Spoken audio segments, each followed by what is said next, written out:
Araky ny efa nambara teny am-piandohan'ny fandarana dia manambahiny ny fandarana mahery amin'ity alahady riva ity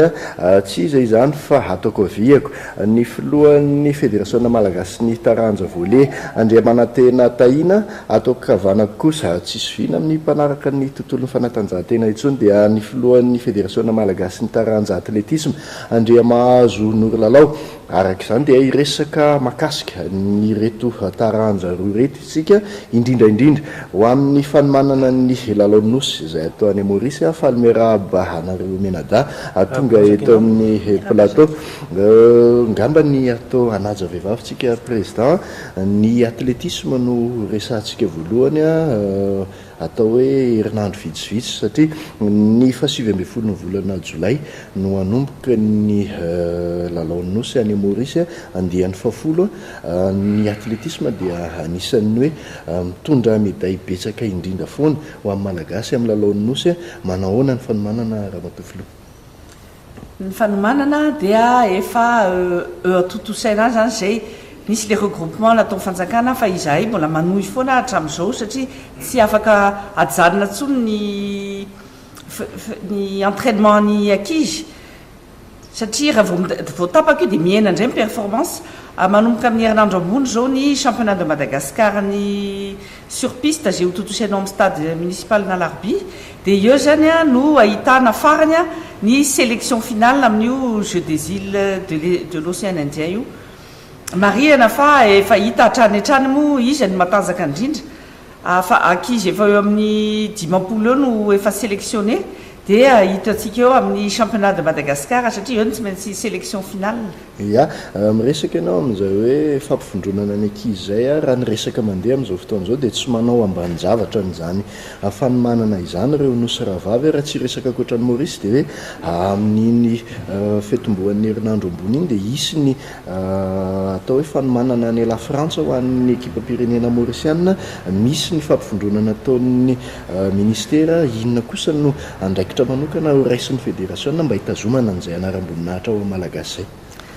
Raha eto a Madagascar aloha dia misy fandehanana any amin'ny Chine ho an'ny ireo mpanao sprintier ho an'ny taranja atletisme izay mandeha amin'ny volana jona iny zany mba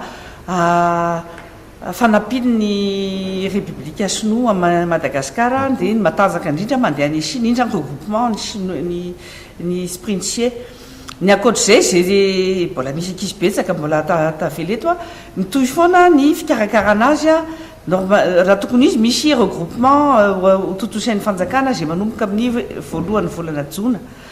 dia io zany no regroupement fa ny izahay ko mikarakara indrindra moa tena azotsika médaille ny ireo manao lafitrezaka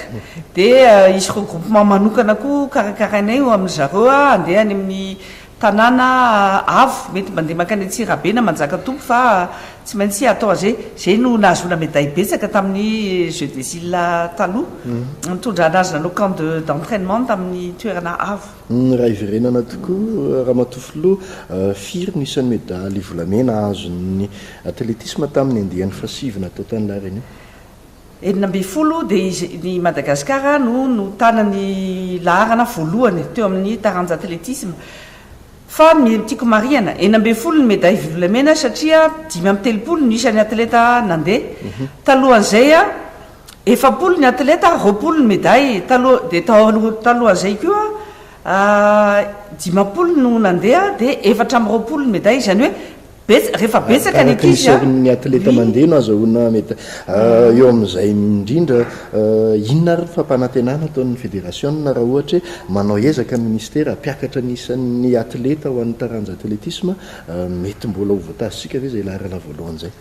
Tena miezaka mihitsy isika hitazona an'izay laharana voalohany zay efa atao daholo zay azo atao rehetrarehetra izy io moa miaraka ministera ihany ary indrindra koa misy ireo manolo tanana eo ny ministre coach zay ny ministre ny finance sy ny budget ary eo koa ireo malala tanana ny sponsor en fédération Ovive Telma Sokolé zay zao no manampy be amin'ny fédération am'izao fotoana zao itoanana ny équipe Pyrénéentsika hitazona izay larana voalohany zay. Ya vadika tao amin'ny Andriamanantena tahina filohan'ny fédération malagasy ny taranja volleyball indray sika vao atao hoe volana vitsivitsy président no nipetrahanao teo amin'izany lohan'ny volleyball malagasy izany vao tafapetraka teo amin'ny toerana ianao dia nametraka fanambo hoe amerina indray nilaza ny volley malagasy aiza aiza ny fanomanana. Ya marina tokoa zany fa raha iverenana kely dia teo amin'ny volana marsa no voafidy voalohan'ny fédération tokoa ny tenako sy ny ekipa tarihana taorianan'izay nefany tonga dia miatrika an'ity Jeux des îles de l'océan Indien ity izay atao amin'ny volana jolay ho avy izao efa nanomboka tokoa ny fanomanana satria raha ny volley manokana dia tamin'ny 1er avril no niditra ny regroupement ary nifarana tamin'ny 17 moa zany le premier regroupement izay no regroupement le karakara ministère fa izany nato zany ary ny fédération zany dia niantso an'ireo ankizy izay teto Antananarivo moa zany surtout dia niantso ary nampivondrona ary nanao entraînement 2 fois par semaine ireo ankizy ireo zany tamin'ny nanomboka ty mois de mai ty dia niantona tonga an'izay moa zany satria araka ny tenen'ny présidente teo dia manomboka amin'ny premier juin ny deuxième regroupement dia mba hialana amin'le hoe raha ivolana tsy manao ininona ny ankizy mampidina forme dia nitohizana zany le fampivondronana dia amin'ny deuxième regroupement moa zany zay tokony hoe manomboka amin'ny 1er juin io dia fédération ary isaorana manokana moa zany ny ministre coach ny seg général Valmanana satria izy dia nanampy be dia be anay tokoa amin'io deuxième regroupement io ary nahafahanay mahazo ny any amin'ny knapsany vontovorona any zany ny volley no hipetraka amin'ny fampivondronana dia isaorana manokana satria ilaina be dia be tokoa zany ny condition zany hoe tsara ny condition ankizy mba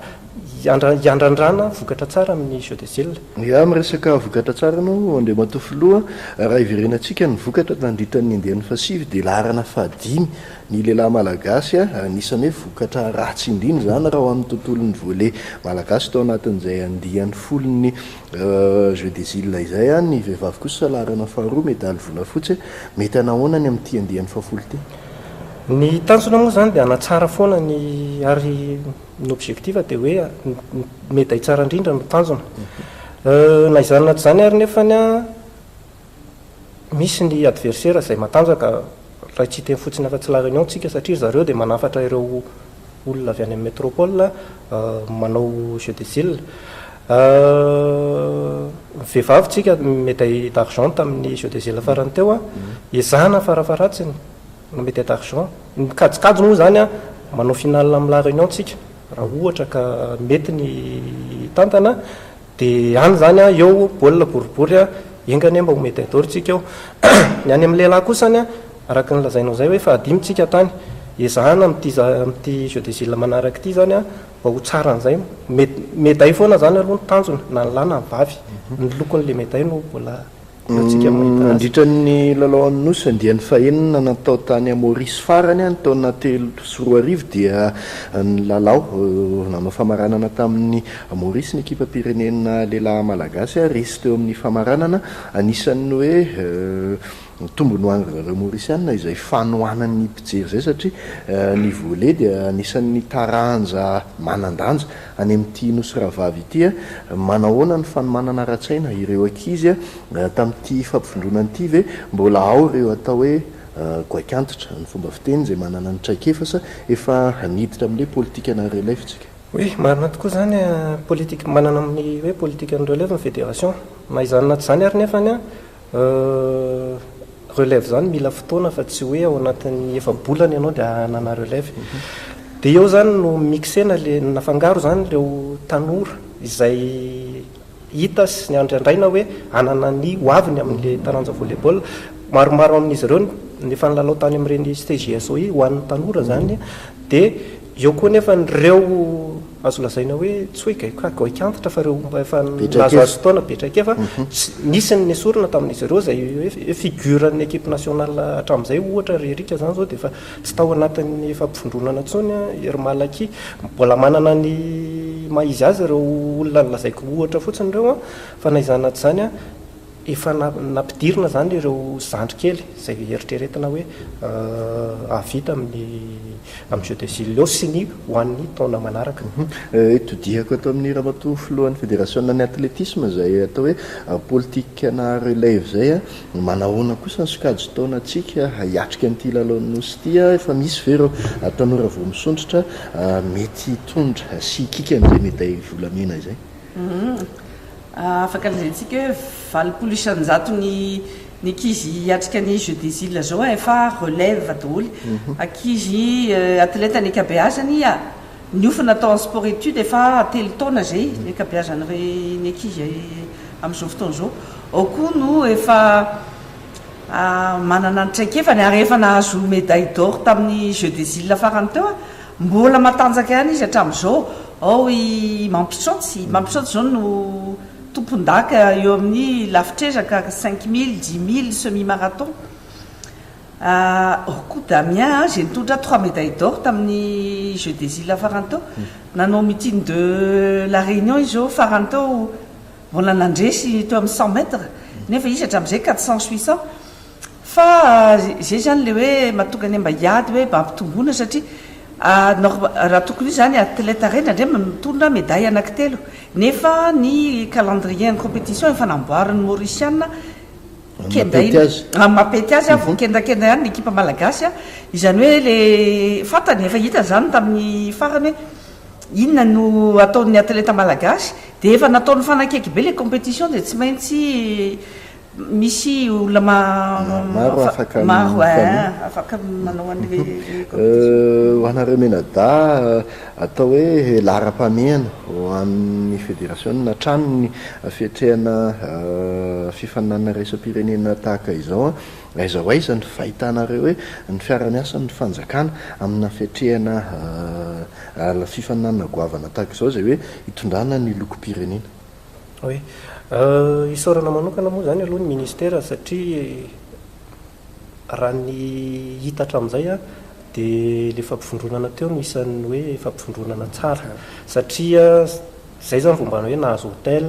tsara ny sakafo isaorana manokana zay ary iangaviana dia talahona taonandroa ny ireo mpitondrantsika ireo mba hanohizana an'izany amin'ny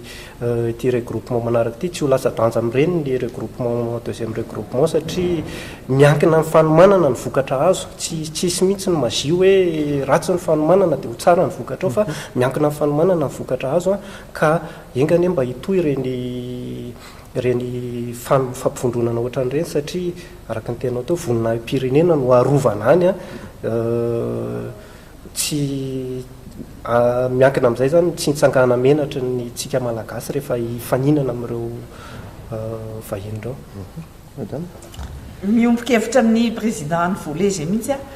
amin'ny fanomanana ihany no mahatonga ny vokatra tsara tsisy magie ary tsy maintsy tohizana koa le izy fa tsy hoe tapaka misy fotoana hoe tapaka satria no ny antony maro moa ny antony fa raha azo atao dia tohizana le izy orina championnat zany dia tonga dia efa tokony miditra ny regroupement dia tokony mitohy amin'izay ny fanomanana farany satria tena eo ny anisany no atonga ny médaille tsika ho betsaka. Eo amin'izay resaka championnat national zay ihany présidente arareo tokony hoe ilazanareo hoe mety efa nisy ny présélection mety hanova zavatra be ve ny zava-bita ny atleta tsirairay ao anatin'ny 3 andro ny fiadinan'ny tompon-daka national mino zay fa misy ankizy mety misy ankizy vaovao ao tsy be da be aloha fa mety 3 na 4 eo mety misy ankizy anao surprise araka ny fiteny azy fa dia hitatsika eo satria tamin'ny regroupement voalohany misy ankizy tsy afaka nanao fa mbola nianatra mbola ny siasa nataony dia fafantatra ny valeurany satria izy ny voalohany raha eo amin'ny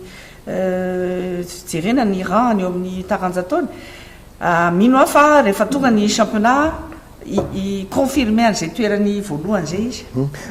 mazava zay tenin'ny filohan'ny fédérationna roa izay a hoetsika marana azy ngamba dia eto eo masontsika mpanao fanatanjahantena sy mpakafy fanatanjahantena dia avelatsika mihitsy iteniny hoe fampanantenana ho amin'izay lalony nosy zay reto tompo tantanan'ny fédération zay atomboko atao amin'ny ramatoa filohan'ny fédérationna ny atletisme re inona ny fampanantenana ataonareo entina miatrika izay atletisme any Maurice zay a raha feno ny fepetra avy amin'ny ministera fampanantenana ataonay dia hoe hitondra médaille betsaka fa miankina amin'izay zavatra betsaka koa io a rehefa manohana tsara moa ny ministera mino fa hanohana izy tokony handeha aminao ny fanomanana farany a tokony mitondra médaille ihany tsika fampanantenana ataony zay atao amin'ny taranja volleyball dia tsotra hoe anao ny faraherinay zay